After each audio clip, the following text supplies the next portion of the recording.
Loom knit the garter drop stitch pattern just like this one here. It is an elongated stitch that shows up the yarn beautifully, whether you're working in the round or you want to work on a flat loom. You can work this in a flat panel back and forth. You can also connect it and work it all the way around. We're going to work on this today. It doesn't matter if you have a small gauge loom like this or something much larger. Today on Good Knit Kisses. Welcome to Good Knit Kisses. We're all about helping you stitch your love and love your stitches.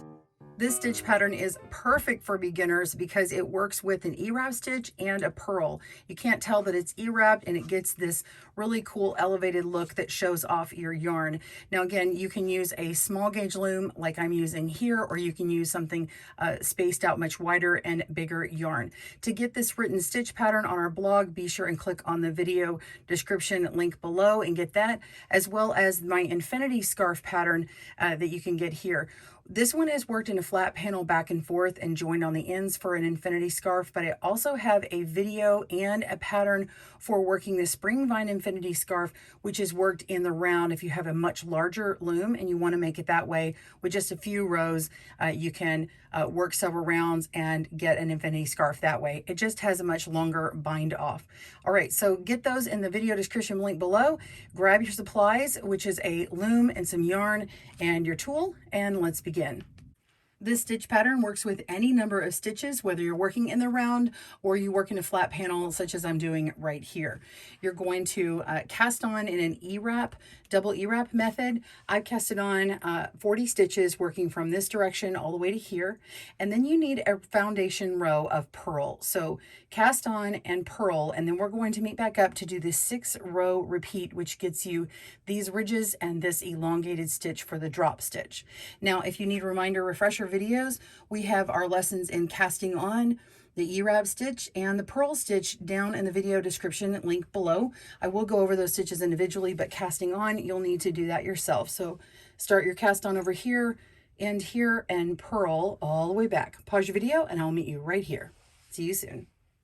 This 6-row repeat will end after a purl row, and this is what it will look like when you start repeating your 6 rows. You can see this elongated drop stitch and then the purl row here. So I wanted you to see what this looks like because this video is just going to concentrate on those 6 rows, and it will look like this every time you start your new repeated section. When you're ready to bind off to make an infinity scarf, you will be binding off at this row here, but you can add a few more garter ridges to finish it off with a duplicated edge just like this one. So I just want you to see that in the beginning here. So go ahead and start row 1. I'm going to connect my ends, and it's a little bit easier to work.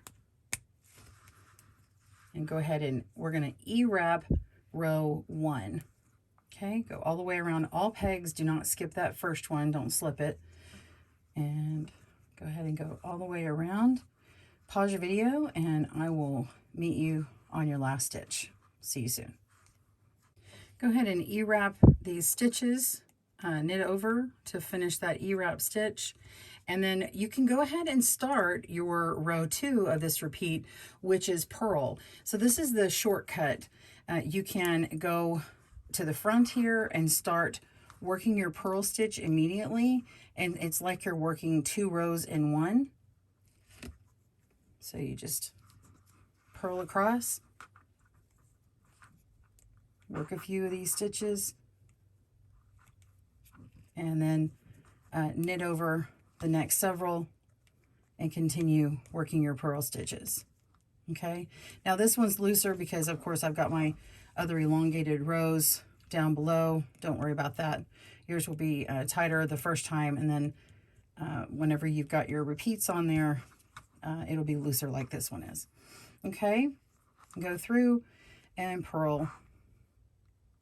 Pause your video. I'll see you for the next row. See you soon. All right, you've finished rows 1 and 2 of your first garter stitch ridge, and now we need to do rows 3 and 4. You're going to E-wrap knit again and purl on the way back for that, and then we're going to work on the drop stitch row. If you'd like to eliminate this middle ridge here, you can just skip this part and go ahead and start on rows 5 and 6, where we're going to be wrapping our pegs and making that drop stitch. So go ahead and work the ridge if you'd like to do the 6-stitch repeat like I have here. E-wrap knit down, purl back, pause your video, and I will meet you back at this step. See you soon. All right, ready for row 5. You're going to start by E-wrapping the first stitch. So E-wrap knit off, and then we're going to wrap this peg 3 times. So we're going to wrap 1, 2, 3 times, and then go to the next peg. You're going to repeat that. Knit 1, which is with an E-wrap. You can use a U-wrap knit, but I suggest doing the E. And then you're going to wrap that peg 3 times. 1, 2, 3. Now you can wrap them more than that to get a much longer stitch. Sometimes it just depends on how tall your pegs are and your yarn thickness, so keep that in mind, and you can feel free to make that pattern go a little bit longer by adding an extra wrap. Just make sure you have the same amount of wraps on all of these to get an even look. All right, so knit 1 and wrap that same peg 3 times, go to the next peg, knit it, and wrap it 3 times. Continue all the way down, pause your video when you get to the last stitch, and we'll work that together. See you soon.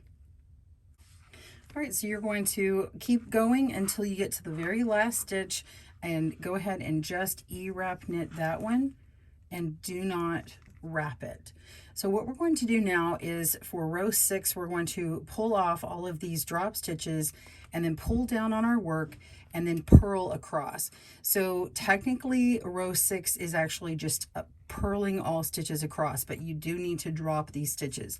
Now the reason why we don't work this last stitch is because once I pull off these drop stitches here and I get my work pulled down, I can elongate that very last stitch when my working yarn gets pulled when I pull down the previous row. So let me do a few of these. I'm just going to the very top stitch here and then flipping it over the top of my peg.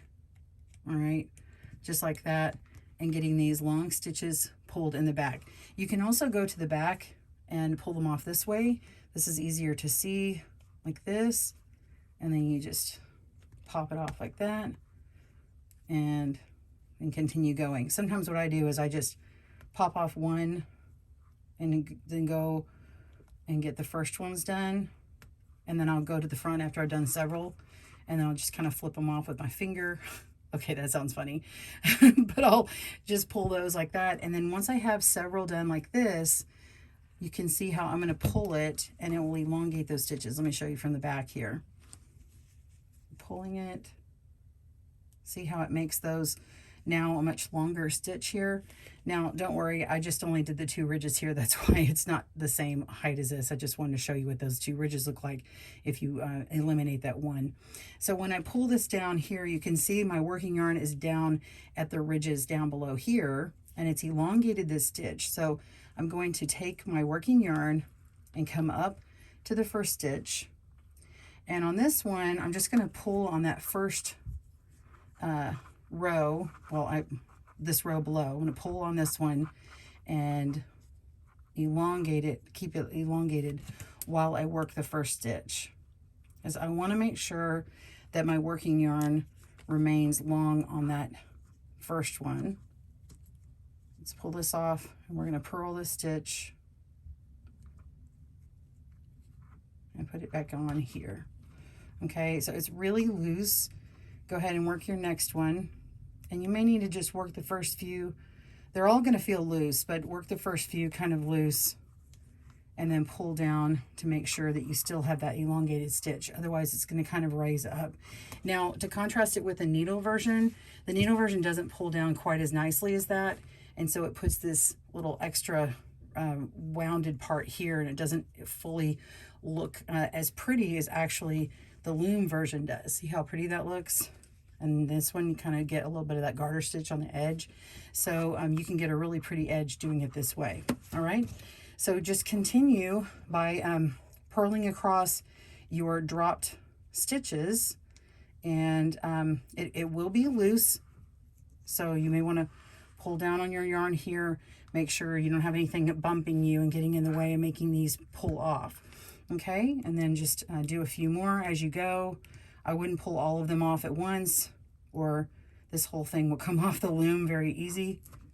Okay, all right, so I just do several at a time, pull it down, and then work them across. You're just going to repeat that all the way down until the end, down here, and pull those off, elongate it, finish your last purl stitch, and you will be back to where we were in the beginning.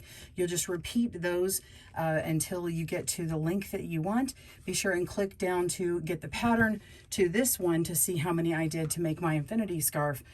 This right here represents one repeat is about 1.5 inches with this work here, so you can tell how long that will be if it's in the gauge that you're using.